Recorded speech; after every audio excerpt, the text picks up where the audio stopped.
Oh, has that stopped? Has it stopped working? I might be having some technical difficulties this morning. So, I'm probably not going to be on very long because my little baby's awake and I also have a whole lot of work to do. Because I'm sending out the secret link to sale to my MIP Circle members. Yay! If you want to get in on that, there is a link in my bio. And you can join the circle and be all frivolous with us there. Not that there's much frivoling because I've not had a lot of time to spend time doing the circle stuff. But that will happen in time. I really hope you've had a wonderful weekend. I've had so many thoughts about what to talk about this morning. And I'm so sorry about any buzzing noise. I don't understand. Cables. So many opportunities for things to go wrong. But that's okay. You just got to go with it. Work with what you've got. And just hope for the best. And if the microphone isn't working properly, I'm going to send it back. So I wanted to talk to you today, because it's Monday, about the concept of Blue Monday. Because I think we all have heard the phrase Blue Monday. We've all used the phrase Blue Monday. And I suspect we have probably all allowed phrases like Blue Monday to affect us. Yes, Mondays can be difficult. I suppose there's two kind of ways of coming at it. You can come at it from a Blue Monday perspective, or you can come at it from a Laura Jane Barnes perspective, where she's just like, yes, it's Monday, a bloody over Monday. Which is great because she's a cheerleader in my life and I need someone who's like that. Well, I think we all need someone who's like that every day, don't we? But I was looking up the phrase Blue Monday this morning, and because I was like, there's something niggling in the back of my mind that tells me that the Blue Monday phrase was coined by somebody for marketing purposes. So I was like, I gotta look it up. I don't know why it sprung into my head this morning. I don't understand why it sprung into my head this morning, but it did, so that's what we're talking about. Blue Monday was coined by a travel marketing specialist. Words. That's going to be a good blooper face. When I'm editing these for the YouTube channel, which, by the way, if you go to my YouTube channel, you can subscribe, and I will be putting this out as a podcast as well. Last week's is all up there. If you're interested, I mean, it's totally fine if you're not. But yeah, so it was coined by a travelling marketing specialist, and it is actually, Blue Monday is supposed to be the third Monday of the month, because apparently that's the most depressing Monday of the month. And I totally get that, because it's like you're still working, but pretty much everybody spent all their money, so you feel like you're labouring for nothing, don't you? Especially if you are in a traditional 9-to-5 type job.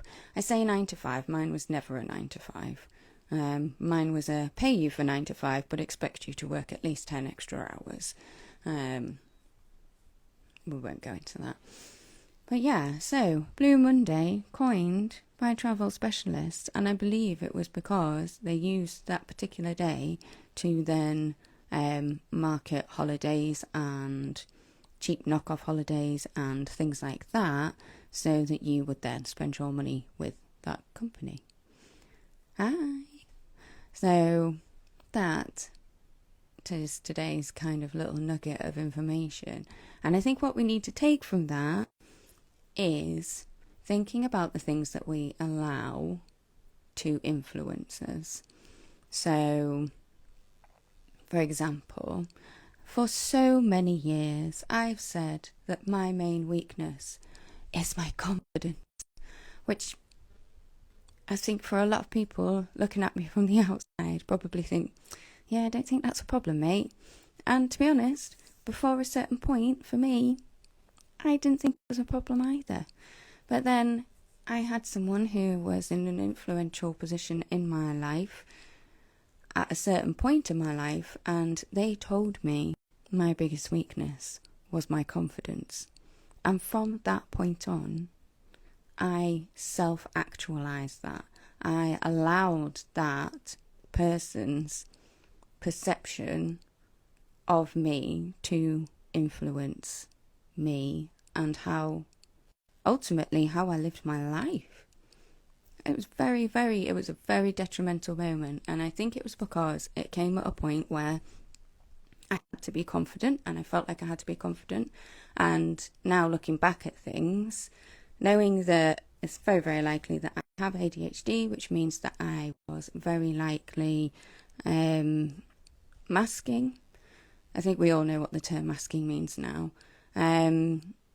And I think at that point I was suffering with my masks being challenged, because I was at a different point in my life. I was in a different living situation and things had changed, and I didn't cope with that very well. And I'd been put in a work position where I was having to lead people, and I was doing my very best, but I was obviously, I think, feeling nervous. I think that's very normal for people to feel nervous in that type of position. And then this person told me that my confidence was my issue, and I was like, oh, that's really helpful, because actually I need my confidence right now, because I'm about to go and have a difficult conversation with a difficult member of staff who doesn't want me to be their supervisor. But then I self-actualized that. It became something that was part of me.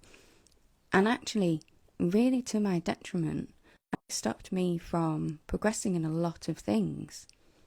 Because that person had told me that I had a problem with confidence.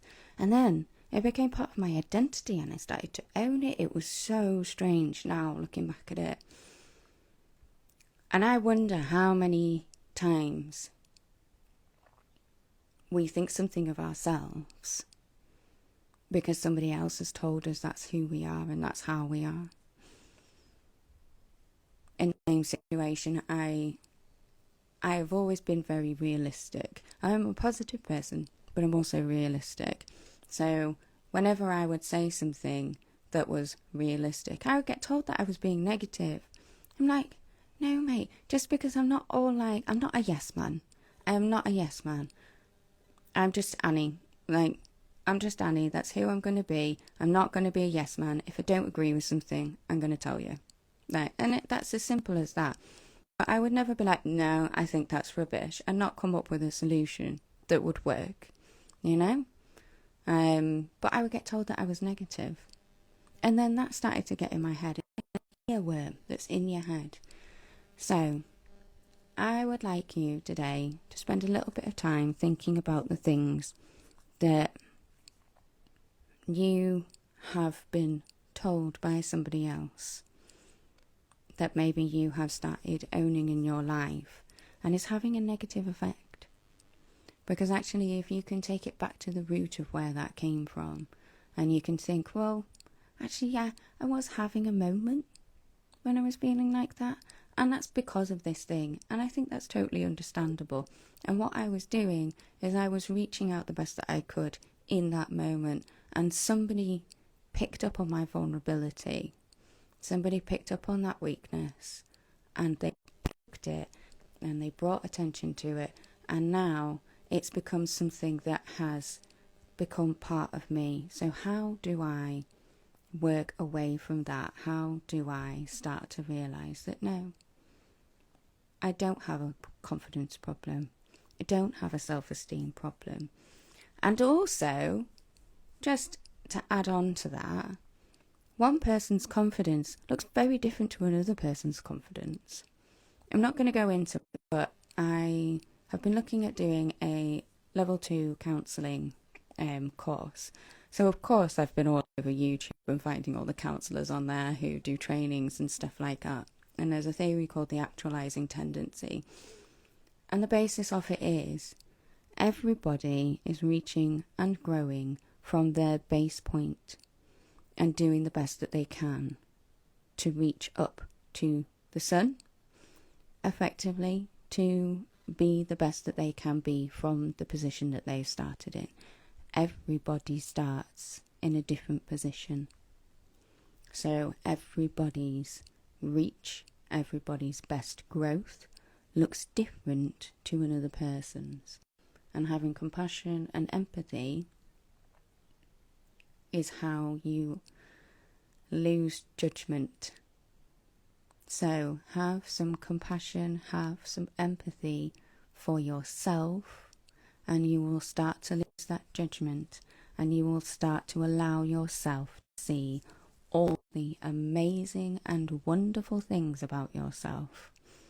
And you will start to just let those things that you've been led to believe about yourself slip away. Anyway, that got a bit deep, didn't it? For a Monday morning. So, happy Blue Monday. Also, blue's like my favourite colour, so I don't see it as negative. I think blue's a wonderful colour. Did you know that blue is the colour of your throat energy centre, or your chakra, whatever you believe in, and that is your place of communication and self-expression. So, no colour is negative in my eyes. I love colours. I am a colour nerd. Anyway, have a fabulous day, and pop a comment below. Tell me if there's something that someone told you, or DM me, because that could be quite a private thing. If there is something that someone's told you in your life and it has self-actualized within yourself, and then maybe we can work out how to move forward from it, how to grow from it, how to use it as a strength, not as a weakness. All right, love you. Bye. Oh, I'm gonna say my thing. I've got an outro thing that I've thought of. What was it? Chase your wishes and follow your dreams, and have a truly beautiful day.